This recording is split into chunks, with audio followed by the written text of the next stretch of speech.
عطا بخاری چینل کی جانب سے دیکھنے والوں کو سلام۔ حسب معمول ہمارے ساتھ اسٹوڈیو میں موجود ہیں عطا الرحمان صاحب۔ عطا صاحب، آج کا ہمارا پروگرام دیگر پروگراموں سے مختلف ہے، تھوڑی حد تک نہیں بلکہ بہت زیادہ مختلف ہے، اس لیے کہ آج ہم کسی ایک موضوع پر آپ سے بات نہیں کریں گے، بلکہ ہمارے بہت سے دیکھنے والے ناظرین نے، جن میں خواتین کی بہت بڑی تعداد شامل ہے، ہمیں بہت سارے سوالات بھیجے ہیں۔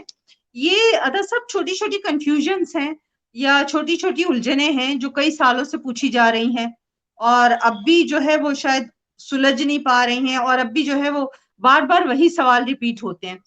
مثال کے جی طور پر ایک بہت زیادہ جو پوچھا جانے والا سوال ہے، اور جو خواتین نے بہت بڑی تعداد میں پوچھا ہے، وہ سوال یہ ہے سر کہ کیا نیل پالش لگانا جائز ہے، یعنی نیل پالش لگا کر عبادت کی جا سکتی ہے؟ یہ نیلز ایسی چیز ہے کہ اگر جب ظاہر ہے کہ جب آپ نیل پالش لگاتے ہیں تو وہ نیل تو صاف ہی ہوتے ہیں۔ اگر جی وہ ضروری غسل کی بات کرتے ہیں یا وضو کی بات کرتے ہیں تو ظاہر ہے جب آپ نیل پالش لگاتے ہیں کے اوپر تو وہ ناخن تو صاف ہی ہوتے ہیں۔ ظاہر ہے گندے ناخنوں کے اوپر تو کوئی نیل پالش کوئی خاتون نہیں لگاتی۔ تو جی جب سر۔ جب لگائی تھی تو یہ جو نیل تھے یہ صاف تھے، تو جب یہ صاف تھے کلین تھے اس کے اوپر ظاہر ہے اس نے نیل پالش لگا لی۔ جی اب جتنا بھی معاملہ ہے وہ جو بھی کوئی ڈسٹ لگ رہی ہے یا کوئی چیز لگ رہی ہے جس کو ہم ناپاک بھی کہہ سکتے ہیں، تو وہ نیل کو نہیں ٹچ کر رہی، کیونکہ نیل تو نیل کے اوپر جو نیل پالش ہے وہ تو واٹر پروف ہے۔ اب جو کچھ جی بھی لگنا ہے وہ نیل کو نہیں لگنا، وہ تو نیل پالش کو ہی لگے گا۔ اور نیل پالش کی جو لیئر ہوتی ہے جی وہ واٹر پروف ہے، یعنی ایسا نہیں ہے کہ وہ اس میں سے کوئی چیز ایبزارب ہو کے کوئی سم کے نیچے چلی جائے، ناخن کے اوپر چلی جائے، تو ایسا تو نہیں ہوتا۔ یہ تو آپ کو بھی پتہ ہے جی واٹر پروف ہوتا ہے نا، وہ جو لیئر ہوتی پرت ہوتی ہے جی نیل پالش، جی بالکل۔ تو اس میں سے کوئی چیز آگے گزر کے نیل کو ٹچ نہیں کر سکتی۔ تو اب معاملہ جیسے پہلے ناخن کے ساتھ تھا، اب وہی معاملہ اب وہ اس لیئر کے ساتھ ہے جو نیل پالش کی لیئر ہے۔ تو جب آپ اس کو دھو دیں گے ہاتھوں کو، چاہے ضروری غسل کے لیے یا اس کے لیے وضو کے لیے، قرآن میں تو وضو نہیں ہے، قرآن میں تو غسل ہی ہے، یعنی وہ تو سورہ المائدہ کی جو آیت ہے اس کے اندر یہی آ رہا ہے کہ اس کی آیت نمبر 6 میں کہ منہ دھو لیں، ہاتھ دھو لیں گونیوں تک، اور آگے وہ سر کا مسح یعنی پونچھ لیں اور پاؤں دھو لیں، تو وہ وہاں پر فغسلوا یعنی غسل کی بات ہو رہی ہے، وضو کی تو بات نہیں۔ جی تو قطع نظر اس کے کہ وہ غسل کہیں یا وضو کہیں، دونوں صورتوں میں معاملہ تو نیل پالش کے ساتھ ہے، نیل کے ساتھ نہیں ہے، تو لہٰذا اس کا کوئی ایشو نہیں ہے۔ نیل پالش کو اتارنے کی یا اس کی کوئی ضرورت نہیں ہے، جب آپ نے ہاتھ دھوئے ہیں تو وہ دھل گئے، وہ بھی دھل گئے، تو یہ کوئی ایسا مسئلہ نہیں ہے جس کو ایسا ایشو بنایا گیا مذہب کی روح سے۔ سر، دوسرا سوال یہ ہے کہ خواتین کو بھویں بنانی چاہیے یا نہیں بنانی چاہیے، مطلب اس جائز کا ہے یا دین نہیں ہے؟ اس کا دین کے ساتھ کیا تعلق ہے؟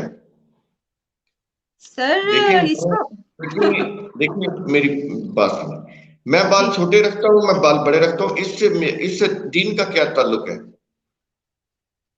یہ تو سر کلچرل چیزیں ہیں نا، یہ تو سر کلچرل چیزیں ہیں۔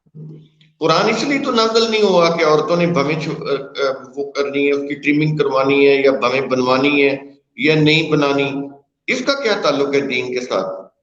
یہ تو آپ کا کلچر ہے۔ کوئی جی چیز کلچر اگر دین کے اصولوں سے ٹکراتی ہے، فار ایگزامپل میں بھی آپ کو مثال دیتا ہوں کہ جی اگر کسی خاتون نے ایسا کوئی لباس پہنا ہوا ہے کہ جو اتنا وہ ٹائٹ ہے کہ اس کے جسمانی ابھار جو ہیں یا نشیب و فراز ہیں وہ نظر آتے ہیں، یا وہ اس طرح کے ہیں جیسے ایک رواج ہے کہ وہ چوک جو ہیں وہ بڑے لمبے ہوتے ہیں اور اوپر وہ پیٹ کا حصہ سائڈ والا وہ بھی نظر آ جاتا ہے، تو یہ غلط ہے۔ یہ چیز جو چیز دین کے اصولوں سے نہیں ٹکرا رہی، قرآن کے اصولوں سے نہیں ٹکرا رہی، جس میں پورا ایک پردہ ہے خاتون کا، یا اس کی شرم و حیا جو ہے وہ پوری اس کے تقاضے پورے ہو رہے ہیں، تو اس سے تو وہ چیز ٹکرا ہی نہیں رہی قرآن کی کسی اصول سے، تو اس کو کہنا کہ یہ صحیح ہے یہ غلط ہے تو یہ بالکل درست بات نہیں ہے. وہ ان کا حق ہے، وہ جس طرح سے بھی ہمیں اپنی رکھنا چاہیں تو ٹھیک ہے، کوئی اس میں کوئی پرابلم نہیں ہے. سر بہت خوبصورت جواب دیا آپ نے، بہت اچھا جواب دیا ہے۔ اب آپ نے لباس کی بات کی ہے تو لباس میں پھر ایک خاتون نے یہ بھی سوال کیا ہے کہ خواتین جینس پہن سکتی ہیں؟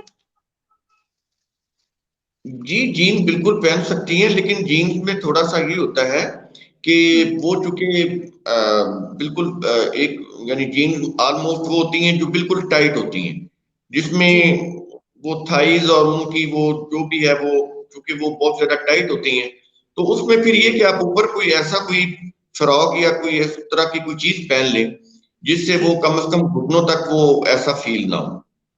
جی اچھا سر مقصد خواتین دیکھیں وہاں پر بھی فرق پڑ جائے گا. اگر جی خاتون نے جینس پہن کے وہ اپنی گاڑی میں بیٹھی ہوئی ہے تو کوئی ایشو نہیں ہے. جی اگر خاتون جینس پہن کے اپنے آفس میں بیٹھی ہوئی ہے تو کوئی ایشو نہیں ہے. جی لیکن وہی خاتون وہی بالکل ٹائٹ جین کے ساتھ جب کسی روڈ کے فٹ پاتھ پہ پیدل جا رہی ہوگی تو اس کے لیے ایشو ہو جائیں گے، کیونکہ جو دیکھنے والی نظریں ہوتی ہیں وہ پاکیزہ نہیں ہوتی. تو وہ کوئی فکرہ کسے گا یا کم از کم اپنے دل میں کوئی ایسا لفظ وہ خیالات یا لفظ العائز، تو ان سے بچنے کے لیے وہ دیکھے کہ میں کس ماحول میں ہوں. تو اگر ایسا کوئی ماحول ہے کہ وہ اپنی گاڑی میں بیٹھی ہے، اپنے آفس میں بیٹھی ہوئی ہے تو ہم، کوئی ایشو نہیں ہے. لیکن وہی خاتون جب پیدل جائے گی تو اس کے لیے پھر بہرحال سوسائٹی میں پرابلم ہے، کیونکہ ہماری سوسائٹی میں لوگوں کی اتنی ذہنی تربیت اتنی اچھی نہیں ہے، اخلاقی تربیت اتنی بچوں کی لڑکوں کی اچھی نہیں ہے. تو وہ اس کے گرد گھومیں گے، آگے پیچھے ہوں گے، اس کو کچھ دیکھیں گے، تو یہ چیز ٹھیک نہیں ہے. سر اگلا سوال پرفیوم کے حوالے سے ہے، پرفیوم بھی لگانا چاہیے خواتین کو؟ جی بالکل لگا سکتی ہیں، کوئی ایشو نہیں ہے. اچھا وہ خوشبو کے حوالے سے قدغن ہوتی ہے کہ بہت تیز خوشبو نہ ہو، بہت اس طرح کے بہت سے ایشوز ہوتے ہیں۔ جی خوشبو تو خوشبو ہے، تیز ہو یا کم تیز ہو اس سے کیا فرق پڑتا ہے. اچھا سر ایک اور بہت سنجیدہ اور اہم سوال ہے، وہ سوال یہ آیا ہے کہ مینسز میں خواتین جو ہیں وہ قرآن کو چھو سکتی ہیں؟ کیا خواتین قرآن کی تلاوت کر سکتی ہیں؟ جی اصل میں ایک ریلیجن کے اندر کچھ چیزوں کو اتنا مقدس بنایا جاتا ہے جس کی وجہ سے ریلیجن خود مقدس بنتا ہے. یعنی اس ہم، کو مقدس بنانے کے لیے وہ اس طرح کی چیزیں کرتے ہیں جو ان نیچرل ہوتی ہیں، قرآنی ضابطوں سے ہٹی ہوتی ہیں.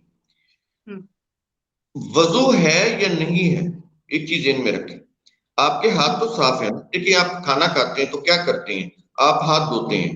تو ویسے آج کل تو کورونا نے بڑا عادی بنا دیا لوگوں کو ہاتھ منہ دھونے کا. تو جب بھی آپ کھانا کھاتے ہیں ہاتھ منہ دھو کر کھاتے ہیں، ہم، ٹھیک ہے. تو اب ہم، پورا وہ نہیں کیا ہوتا جس کو یہ میں تو وضو نہیں بولتا، غسل ہی کہنا چاہیے. جو غسل ہوتا ہے منہ ہاتھ ہم، دھونا یا پاؤں، جس کو یہ وضو بولتے ہیں، تو ہم، وہ نہ بھی کیا ہو تو آپ ہاتھ منہ دھو کے کھانا کھا سکتے ہیں. تو ایسے جی ہی آپ ہاتھ دھو کر قرآن کو ڈیفینیٹلی آپ کتاب اللہ کو اٹھا رہے ہیں تو آپ گندے ہاتھوں سے تو نہیں اٹھائیں گے. تو ہم، اس کے لیے یہ جو ایک ریلیجس ایک وہ طریقہ ہے وضو کا، وہ کوئی ضروری نہیں ہے. اگر ہم، آپ کے ہاتھ صاف ہیں تو آپ کتاب ہم، اللہ کو اٹھائیں، اس کو پڑھیں، کوئی ہم، ایشو نہیں ہے ٹچ کرنے میں. ہم، آپ کے ہاتھ صاف ہونا چاہیے. اگر آپ کا وضو ہے جس کو وہ وضو بولتے ہیں تو پھر اگر آپ کے ہاتھ فار ایگزامپل نہیں بھی صاف تو بات تو وہیں آ گئی. تو بیسک ہم، جو چیز ہے کہ آپ کے ہاتھ صاف ہوں، اور اتنا تو ہر ایک بندے کو شعور ہے، چاہے وہ مذہبی ہو غیر مذہبی آدمی ہو، اس کو پتا ہے کہ میں یہ کتاب پڑھنے لگا ہوں تو وہ ظاہر ہے صاف ہاتھوں سے ہی اس کتاب کو ٹچ کرے گا اور پڑھے گا. تو جی اسی طرح یہ معاملہ جو مینسز کے دوران ہے وہ بھی یہی ہے. اس کا اس سے کیا تعلق ہے، ہم، مینسز کا کیا تعلق ہے اس روزے کے ساتھ؟ نماز کے ساتھ تو ہے، کیونکہ اس میں تو آپ کا پورا جسم جو ہے وہ پاکیزہ ہونا چاہیے، جیسے وہ ان کے ہاں ہے نماز کہ اس میں طہارت ہونی چاہیے کپڑوں کی بھی. تو ظاہر ہے اس میں کپڑے کی طہارت تو نہیں رہتی مینسز کے دوران. ہم، ہم، لیکن روزے کا کوئی ایشو نہیں ہے. اور میں آپ کو ایک اور بات بتا دوں، ان کی تو بڑی بڑی کتابیں اس اختلاف سے بھری پڑی ہیں کہ ان کا ایک گروہ کہہ رہا ہے کہ ہم، اگر مینسز آ گئے ہیں تو روزہ جو ہے نہیں ٹوٹتا. لکھی ان کی بحثیں چل رہی ہیں، تو خود ان کے یہاں یہ کنٹروورشل معاملہ ہے. لیکن جی ہم دیکھیں گے کہ مینسز کا چونکہ تعلق ہی نہیں ہے روزے کے ساتھ، تو اب یہ عورت کے اوپر یہ بھی ظلم ہے کہ وہ یہ کہتے ہیں کہ فار ایگزامپل آپ نے سارا دن کا روزہ رکھا ہوا ہے، شام کے 4 بج گئے، عورت کو مینسز سٹارٹ ہو گئے، تو وہ یہ کہتے ہیں کہ عورت کا روزہ جو ہے وہ ٹوٹ گیا ہے، لیکن وہ کھائے پیے نا. اب اگر بندہ توڑ لیتا ہے تو وہ کھائے پیے کوئی حرج نہیں، تو وہ قضا ادا کرے گا، یہ جو بھی اس کا کرے گا. لیکن یہ جو ہے عورت، اس کے لیے یہ بھی ایک ظلم ہے اس کے اوپر کیا ہوا کہ وہ اگر 4 بجے مینسز آ گئے، ظاہر ہے وہ اس کی اپنی مرضی سے تو نہیں آئے، تو وہ جی روزہ بھی اس کا ٹوٹ گیا کہتے ہیں. اور آگے ظلم یہ ہے کہ وہ کھائے بھی نہ، سارا دن کا اس نے کچھ نہیں کھایا، روزہ بھی آپ اس کا نہیں مان رہے، اور یہ کہہ رہے ہیں کہ جب رمضان ختم ہو جائے تو وہ اس کے بدلے میں روزہ رکھے. یعنی جی یہ سر. قرآن میں نہیں ہے کہیں بھی، تو وہ روزہ رکھے. اور وہ تو مریض کے لیے بات ہو رہی ہے یا مسافر کے لیے بات ہو رہی ہے؟ حائضہ عورت کے لیے تو بات ہی نہیں ہو رہی کہ وہ رمضان کے بعد اس کی جو روزہ چھوٹ گیا اس کی جگہ پہ کوئی اور روزہ رکھے. قرآن میں ایسی کوئی بات نہیں ہے. تو اس لیے ان کی کتابوں میں بھی یہ چیز کنٹروورشل ہے. وہ یہ کہتے ہیں کہ روزہ نہیں ٹوٹتا، روزہ رہتا ہے. یعنی اگر ہم مذہب کے سینس سے ہی دیکھیں تو خود ان کے ہاں کافی سارے اختلافات ہیں. تو بات یہ ہے کہ ہم یہاں پر یہ بحث نہیں کر رہے کہ روزہ رکھنا ہے یا نہیں رکھنا. ہم بات یہ کر رہے ہیں کہ اگر روزہ رکھا ہوا ہے تو وہ روزہ مینسز آنے سے نہیں ٹوٹتا، اور اگر کوئی عورت واقعی روزہ رکھنا چاہتی ہے اور اس کو مینسز آ گئے ہیں تو وہ روزہ رکھ سکتی ہے، نماز نہیں پڑھ سکتی. اچھا، مینسز میں روزہ رکھ سکتی ہیں خواتین؟ بالکل رکھ سکتی ہیں. اور وہ جو کانسیپٹ ہے کہ جو روزے چھوٹ جاتے ہیں، جو ٹوٹ جاتے ہیں مینسز کی وجہ سے، وہ رمضان کے بعد پورے کریں، وہ بھی کوئی ایشو نہیں ہے؟ وہ ریلیجس کانسیپٹ ہے. اچھا دیکھیں قرآن اچھا. کریم میں کہیں نہیں آیا کہ آپ نے وہ غسل کیا ہے جس کو قرآن کہہ رہا ہے کہ منہ ہاتھ دھو، جس کو انہوں نے وضو کہا ہے، جس کو انہوں نے وضو کہا. میں قرآن کا ہی لفظ یوز کر رہا ہوں غسل. آپ دوسرے لوگ یہ سمجھے کہ غسل کی بات ہو رہی ہے، ٹھیک ہے. تو وہاں پر قرآن میں کہیں بھی نہیں ہے کہ انسان کی کوئی ہوا خارج ہو جائے تو وضو ٹوٹ جاتا ہے، بالکل نہیں ہے. اور انہوں نے یہ چیز کی ہوئی ہے، قرآن کے بالکل خلاف ہے، عقل کے بھی خلاف ہے. بھئی وہ ہوا خارج ہونے کا وضو سے کیا تعلق ہے؟ ایسے ہی وہ جو مینسز آئے ہیں اس کا روزے سے کیا تعلق ہے؟ لیکن ان چیزوں نے، مذہب نے ان چیزوں کو مقدس بنانے کے لیے، اپنی فقہ کو مقدس بنانے کے لیے، قرآن سے بھی اوپر کرنے کے لیے انہوں نے پھر اس طرح سے اس کو مقدس بنایا کہ ہوا خارج ہوگی وضو ٹوٹ گیا، مینسز آ گئے روزہ ٹوٹ گیا. اب سمجھ آئیں یہ چیزیں؟ جی قرآن کا جو صیام ہے وہ نہیں ٹوٹتا، قرآن کی جو صلاۃ ہے وہ نہیں ٹوٹتی. یہ ذہن میں رکھیں. اچھا، یہ بالکل خواتین کے لیے بالکل ہٹ کے جواب ہوگا جیسے وہ جوابات سنتی ہیں. سر ایک اور سوال، پھر غسل کا طریقہ بھی بتا دیجئے، کیونکہ غسل کے طریقے میں بھی بڑا جو ہے وہ بہت ہی کنٹروورشل ہے کہ 3 ڈونگے دائیں پانی ڈالو، 3 ڈونگے بائیں پانی ڈالو، پھر غسل کے بعد وضو کرنا چاہیے یا وضو ہوتا ہے یا نہیں. تو یہ پلیز غسل کے حوالے سے بھی کچھ فرما دیجئے. غسل کا مطلب ہوتا ہے دھونا. آپ نے اپنے پورے جسم کو پانی کے ساتھ، صابن کے ساتھ دھو لیا، بس بات ختم ہو گئی.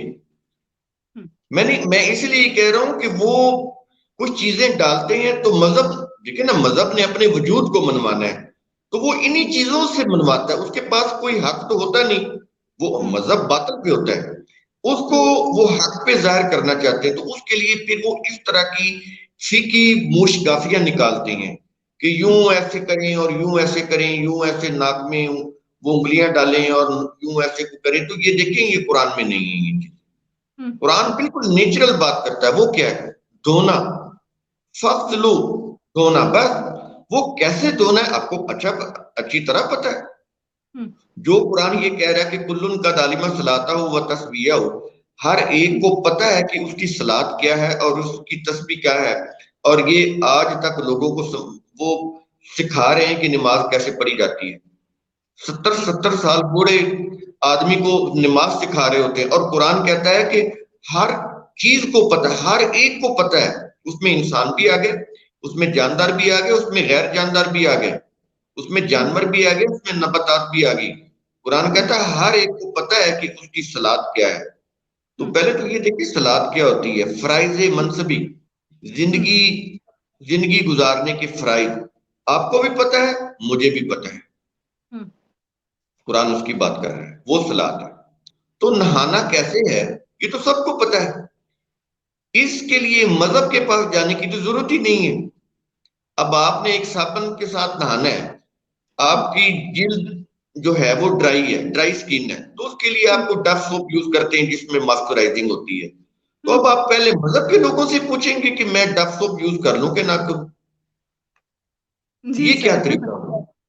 دیکھیں یہ ہائیجینیکل معاملات، جی لیکن آپ کو جس چیز کا جو ایشو ہے آپ ریلیونٹ اس کا جو جاننے والا اس کے پاس جائیں گے۔ اگر دل کا کوئی ایشو ہے تو آپ کارڈیالوجسٹ کے پاس جائیں گے، اگر آپ برین میں کوئی ایشو ہے تو آپ نیورو سرجن کے پاس جائیں گے، اگر ہڈیوں کا کوئی ایشو ہے تو آپ اس کے پاس جائیں گے جو ہڈیوں کا اسپیشلسٹ ہے۔ جی تو یہ ایسی چیزیں ہوتی ہیں، تو ان کو جب جب وہ ایشو ہوتے ہیں جو جو جس کی رہنمائی قرآن سے لینی چاہیے تو یہ چلے جاتے ہیں ریلیجیس پریسٹ کے پاس، تو وہ تو پھر ظاہر ہے ان کو اپنی فقہوں کے مطابق ہی بتائیں گے۔ اچھا سر، ایک اور سوال بھی موصول ہوا ہے ہمیں، وہ پوچھا گیا ہے کیا خواتین قبروں پر جا سکتی ہیں، قبرستان جا سکتی ہیں؟ تو دیکھیں وہاں پر جب مرد جا رہے ہیں تو عورتوں کو جانے کا کیا پرابلم ہے، ان کے جانے میں کیا مسئلہ ہے؟ عورتوں میں کیا، اگر وہ چلی جائیں گی تو کیا ہو جائے گا؟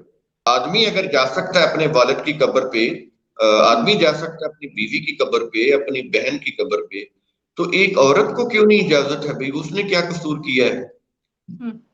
تو جیسے جیسے جذبات ایک مرد کے ہیں ویسے ہی جذبات ایک خاتون کے بھی ہوتے ہیں، تو اس کو کیوں منع کیا گیا؟ جائے وہ بالکل جائے، قرآن نے تو کہیں منع نہیں کیا۔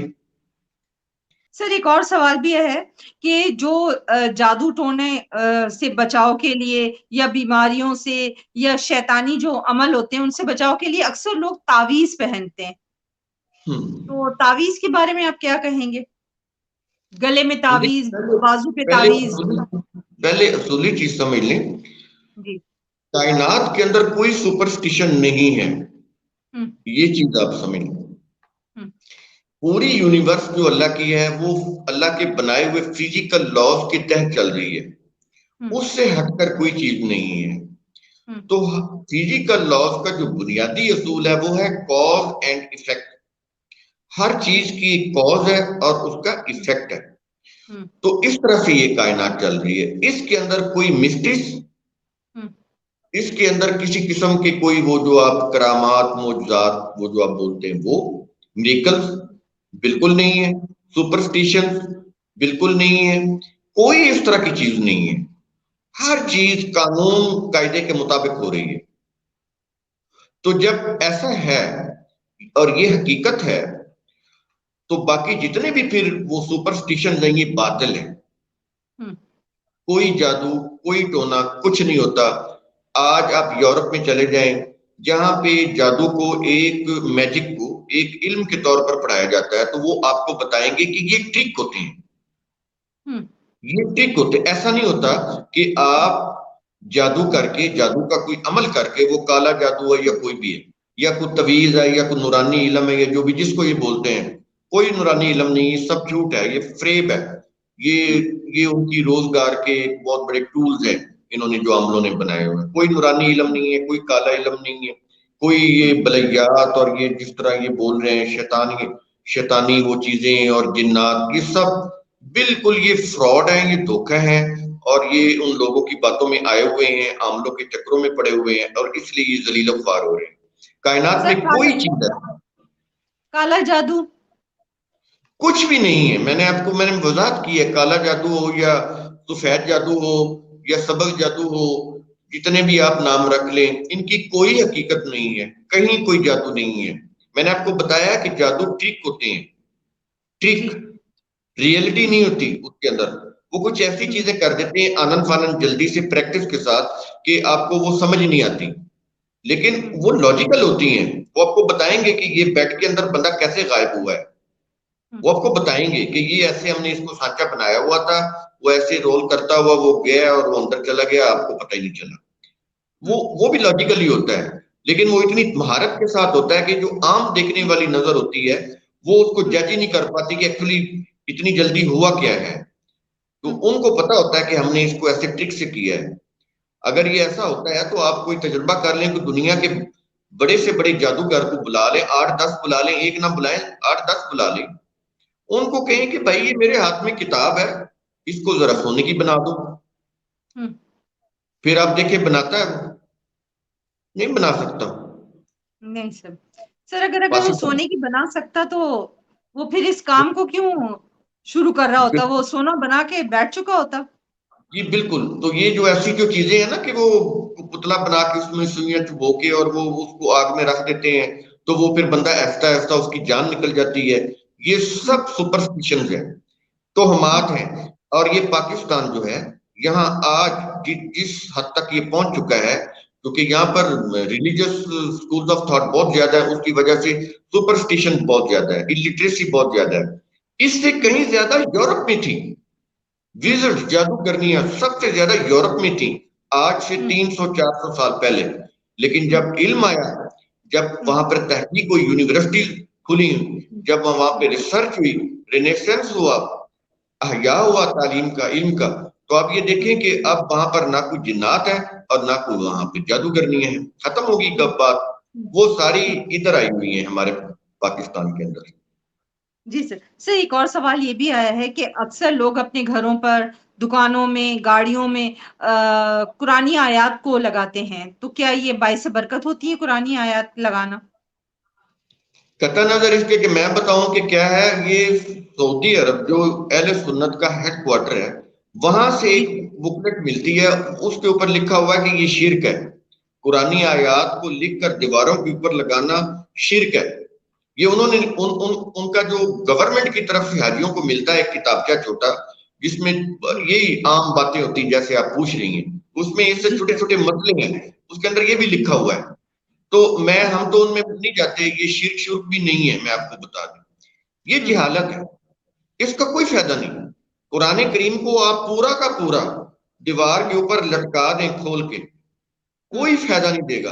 اس کو چومیں چاٹیں, سینے سے لگائے رکھیں, کوئی فائدہ نہیں دے گا. جب تک آپ اس کو سمجھ کے پڑھیں گے نہیں, پڑھ کر اس کے اوپر عمل نہیں کریں گے, اپنے اخلاق کو, اپنے کردار کو اس کے مطابق اس کے سانچے میں نہیں ڈالیں گے, جو مرضی آپ کرتے رہیں, وضو کر کے اس کو ہر وقت سینے سے لگائے رکھیں, اس کو چومیں, اس کو دیوار کے ساتھ لٹکائیں, ایک آیت نہیں پورا قرآن لٹکائیں, کار میں لٹکا لیں, چھوٹے چھوٹے قرآن بھی ملتے ہیں, لٹکائیں. جب بھی وہ ٹریفک رولز کی وائلیشن کرے گا تو وہ لٹکا ہوا قرآن کوئی کام نہیں آئے گا, اس کو حادثہ ہوگا, ڈیتھ بھی ہو سکتی ہے. جی سر. سر کھڑے ہو کر پانی پینا اور بائیں ہاتھ سے کھانا, بعض لوگ بائیں ہاتھ کا استعمال کرتے ہیں, کیا یہ مکروہ ہے؟ نہیں, یہ مکروہ یا اس طرح کی, یہ دیکھیں یہ فقہی ٹرمز ہیں, ہم ان پہ جانا ہی نہیں چاہتے ہیں. دیکھیں آپ کے 2 ہاتھ ہیں, بعض بچے عموماً وہ ہوتے ہیں رائٹ ہینڈڈ, اور بہت کم بچے ہوتے ہیں جو لیفٹ ہینڈڈ ہوتے ہیں قدرت کی طرف سے. اگر آپ ان کو کوشش بھی کریں تو وہ پھر آنکھ بچا کے لیفٹ سے ہی لکھیں گے, وہ لکھ ہی نہیں سکتے رائٹ ہینڈ سے. یہ جینیٹیکلی کوئی ایشو ہوتا ہے ان کے اندر, یہ طبی معاملہ ہے, یہ میڈیکلی ایک ایشو ہے اس کے اندر. تو وہ آپ کو ابھی تک تو خیر اس کی کوئی میڈیسن نہیں ہے, تو وہ اگر کل کو آ جاتی ہے تو مجھے نہیں پتا, یا یہ کوئی ڈاکٹر آپ کو بتا سکتا ہے. تو یہ دیکھیں یہ خالصتاً پیورلی یہ میڈیکلی ایشو ہے, یہ ریلیجیس پوائنٹ آف ویو سے اس کو آپ ڈیل کریں گے تو آپ اس بچے کے ساتھ ظلم کریں گے. تو یہ چیز ہے, اس کا دائیں اور بائیں جو ہے, جو ہاتھ ہے, وہ یہ نہیں ہے کہ کوئی, وہ ایکچولی اس کا جو اس کے اندر ایک چینج ہوتی ہے, تو وہ اس وجہ سے وہ بچہ, بعض بچے ایسے ہوتے ہیں جو لیفٹ ہینڈ ہوتے ہیں, بعض آپ نے بالر دیکھے ہوں گے وہ لیفٹ ہینڈڈ ہوتے ہیں, بالر جو ہوتے ہیں اس طرح وہ دکھتے بھی لیفٹ ہینڈ سے ہیں, وہ رائٹ ہینڈ سے نہیں. وہ یہ نہیں کہ وہ جان بوجھ کے کرتے ہیں, بالکل نہیں. ان کے اندر ایک ایشو ہوتا ہے میڈیکلی, تو یہ ایک میڈیکل کا پرابلم ہے, میڈیکل پرابلم ہے, یہ ایک ڈاکٹر آپ کو بتا سکتا ہے, یہ ریلیجیس معاملہ نہیں ہے. جی سر. سر اچھا ایک اور سوال یہ ہے کہ جب اذان ہو تو سر پہ دوپٹہ اوڑھنا ضروری ہوتا ہے؟ یہ اذان کس لیے دی جاتی ہے؟ نماز کے لیے. اچھا، تو کسی ان کی کتاب میں یہ لکھا ہوا ہے کہ جو اذان ہے وہ اس لیے دی جا رہی ہے کہ تم نماز نہ پڑھو اور دوپٹے اوڑھ لو؟ جو خاتون دوپٹہ اوڑھتی ہے وہ نماز نہیں پڑھتی، میں نے تو دیکھا ہے یہ اذان ہوتی ہے وہ دوپٹے اوڑھ لیتی ہیں. مطلب جیسے مولوی صاحب نے اذان اس لیے دی ہے کہ وہ دوپٹے اوڑھ لیں، حالانکہ وہ اس لیے دے رہا ہے کہ نماز پڑھ لیں، تو نماز تو وہ پڑھتی نہیں ہے. تو اب وہ دوپٹہ اوڑھ لیں یا نہ اوڑھیں، نہ اس کا کوئی فائدہ ہے نہ اس کا کوئی نقصان ہے.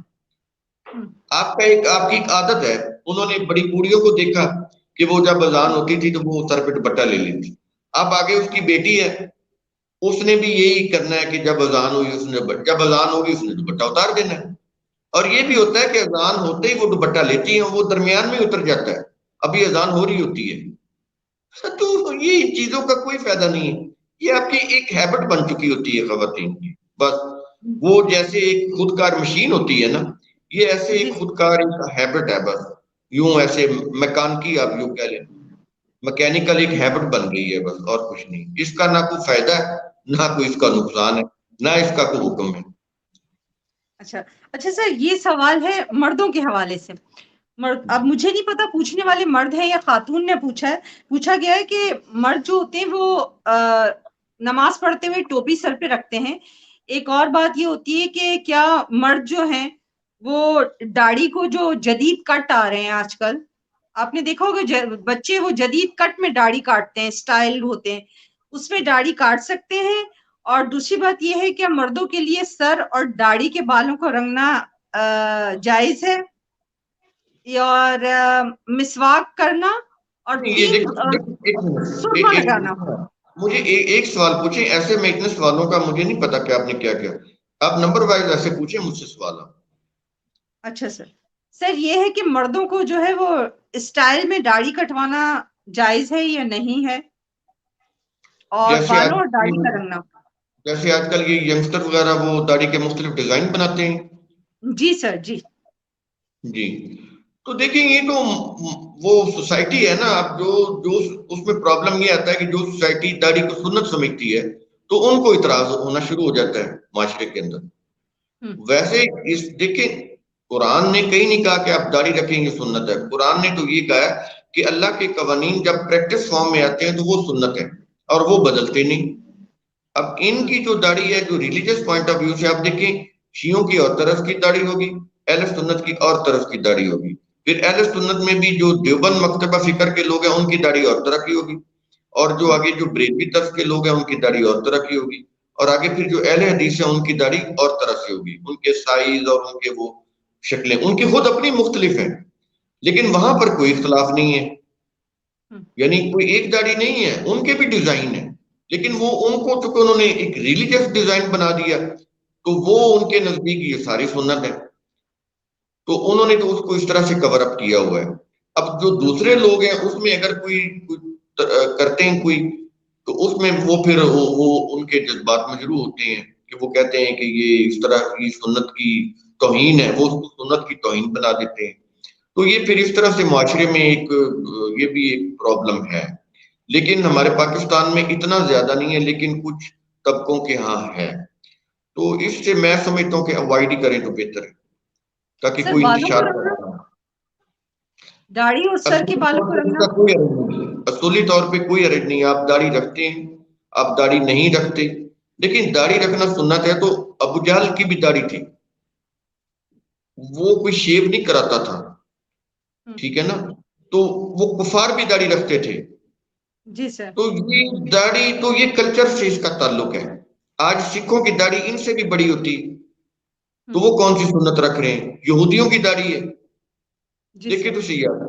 ہاں، تو وہ کون سی بڑے کئی سائنٹسٹ ہیں ان کی داڑھی ہے. جی یہ جو رشین کے جو انقلاب آیا، یہ جو کمیونسٹ وغیرہ تھے ان کے بڑے بڑے بانی، آپ کو نام کا پتا ہوگا، ان کی بھی داڑھی تھی.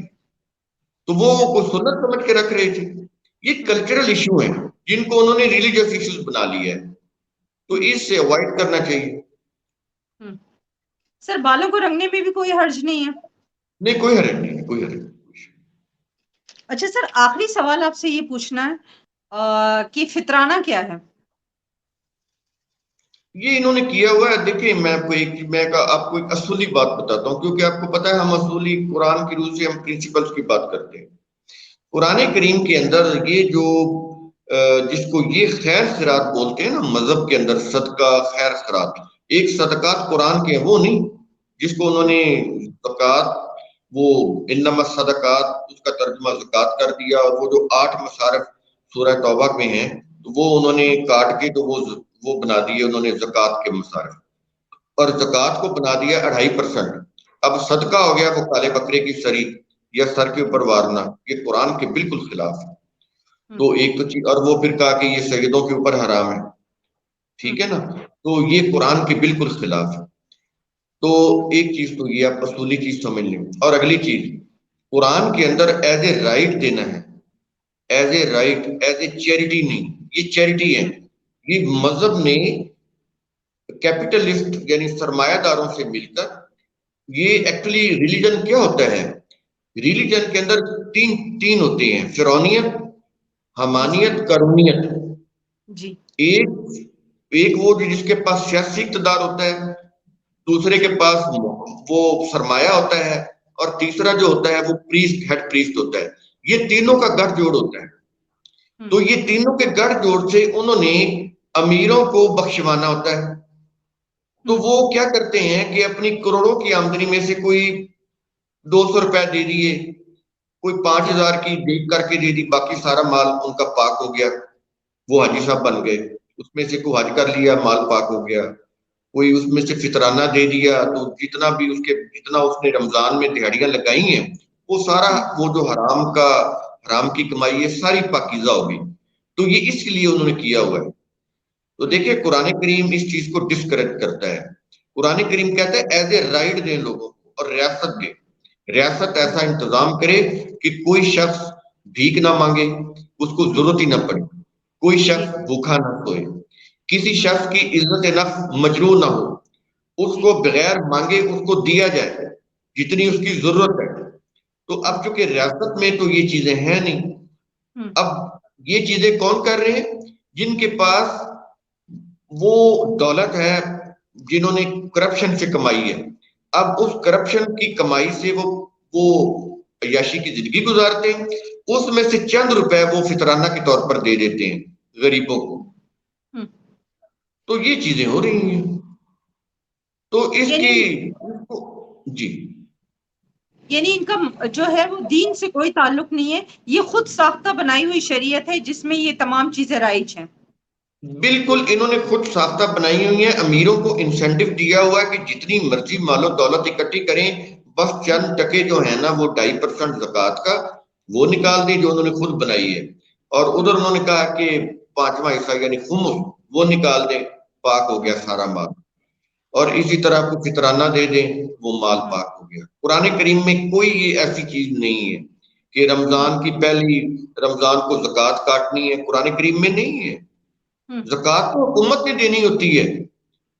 جسمانی نشو و نما، ذہنی نشو و نما. جسمانی نشو و نما میں آپ کی خوراک، رہائش، آپ کی میڈیسن، یہ ساری چیزیں آ جاتی ہیں. اور ذہنی نشو و نما کے اندر ایجوکیشن آ جاتی ہے. یعنی یہ ساری چیزیں ریاست کی طرف سے ہر شہری کا حق بنتا ہے کہ وہ اس کو دیا جائے. وہ تو نہیں دیتے، تو وہ پھر مذہب آگے آتا ہے. وہ پھر ان کو کہتا ہے کہ یوں ایسے تھوڑی سی کچھ چیزیں دے دیں تو تمہارا مال پاک ہو جائے گا. تو یہ چیزیں اس طرح سے ہمارے ہاں برائی جو ہے وہ دن بدن جڑ پکڑ رہی ہے. کرپشن دن بدن بڑھ رہی ہے، اس کی یہی ریزن ہے. لیکن سر مسئلہ یہ کہ حکومت تو وہ تمام چیزیں پرووائڈ نہیں کرتی عام بندوں کو، یہاں تو بندوں سے لیا جاتا ہے. بے شک وہ بندہ اتنا امیر نہ ہو، اگر اس کی چند اماؤنٹ بینک میں پڑی ہو تو وہ زکوٰۃ وہیں سے کٹ جاتی ہے. دیکھیں دین کے اندر جب نظام بنے گا تو پھر یہ اپنی منمانی لوگ نہیں کر سکیں گے نا. جی وہ تو پھر حکومت کو ٹیکس دیں گے. اس ٹیکس سے حکومت لوگوں کو وہ نشو و نما دے گی جس کو قرآن زکوٰۃ بول رہا ہے، اس ٹیکس سے. اب یہاں پر جو عشر زکوٰۃ ہے آپ کو پتا ہے وہ تو یہ خود کھا جاتے ہیں، بہت کم ہے جو غریبوں کو ملتا. اور جس طرح منت درلوں سے ملتا ہے وہ بھی آپ کو پتا ہوگا کس طرح بیچاری خواتین کتنی ذلیل اور خوار ہو کر ان کو دیا جاتا ہے. جی تو یہ تو توہین ہے انسانیت کی، قرآن کے بالکل خلاف ہے. انسان کی عزت نفس کے خلاف ہے یہ جتنا نظام ہے، یہ ظلم پر مبنی ہے۔ تھینک یو سر، بہت زیادہ سیر حاصل گفتگو ہوئی آپ سے، اور مجھے یقین ہے کہ جنہوں نے یہ سوال کیے انہیں بھی اب بہت ساری چیزیں واضح ہو گئی ہوں گی۔ سر اگلی پروگرام کے ساتھ پھر آپ سے ملاقات ہوگی، تب تک کے لیے اللہ حافظ۔ اللہ حافظ۔